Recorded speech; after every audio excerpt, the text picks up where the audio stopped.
ए चाचा ए चाची ए दीदी सुनत रहो पंचायत बजरकर से रवीना दीदी सरपंच पद लेके आल हथी त भुलाई के नहीं खे ए चाची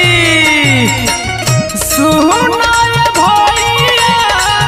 बात ना भुलाइया वोट देवे आई हा ए भैया हो सारे पंचायत ना के बनाई हा हो ए चाचा हो सारे पंचायत नहीं के बनाई दिहा हो अति सारा पंचायत ना के बनाई हा हो रवीना दीदी के बाकी जिताई हा हो सुनो ए चाचा सुनो ए भैया सुनो ये चाचा सुनो ये भैया सुनो ये चाचा सुनो ये भैया वोट देके अबकी न के जिताई है वोट देके अबकी न के जिताई हा वोट देके अबकी न के जिताई हा कहतनी जवन बात न भूलोई है हो अब की सारा पंचायत न के बनाई है हो रवीना दीदी के अबकी जिताई है हो अति सारा पंचायत ना के बनाई हा हो रवीना दीदी के बाकी जिताई हा हो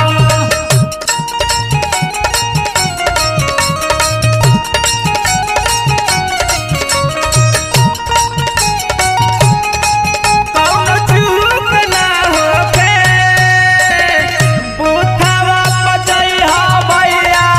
बटन दबैहा कवन चूक ना होके बुथवा बजैहा चाची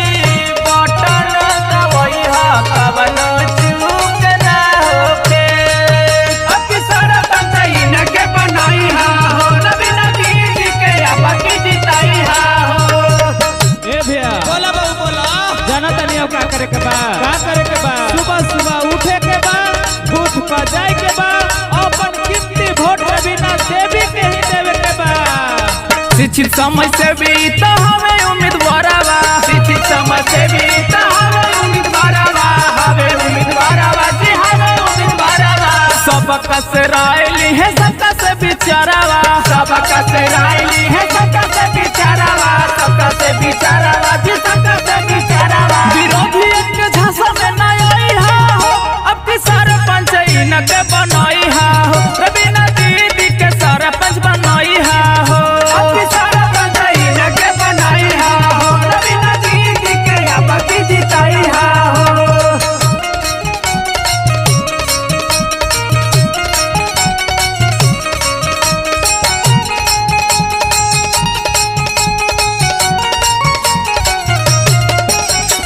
अब की बेर बटन दबाई दिहा सरपंचायत न के बनाई दिहा अब की बेर बटन दबाई दिहा सरपंचायत न के बनाई दिहा अति सारा पंचायत ना के बनाई हा हो रवीना दीदी के बाकी जिताई हा हो ए दादा ए दादी भुलाई के नहीं खे कोनो परेशानी होई साथ ही निभाई है कोनो परेशानी होई सताई भाई है सताई भाई है जी सताई भाई है छोटा बड़ा सबका के हकई दिलाई है छोटा बड़ा सबका के हकाई दिलाई है हकाई दिलाई है जी हकाई दिलाई है भोरे भोरे उठी बुथवा बजाई हा हो रवीना दीदी के अबकी जिताई हा हो सरपंच अपकी न के बनाई हा हो अति सारा पंचायत ना के बनाई हा हो रवीना दीदी के बाकी जिताई हा हो सुनो ये भैया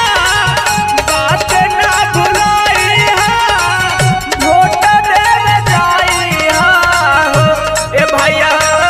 सरपंच नहीं के बनाई हा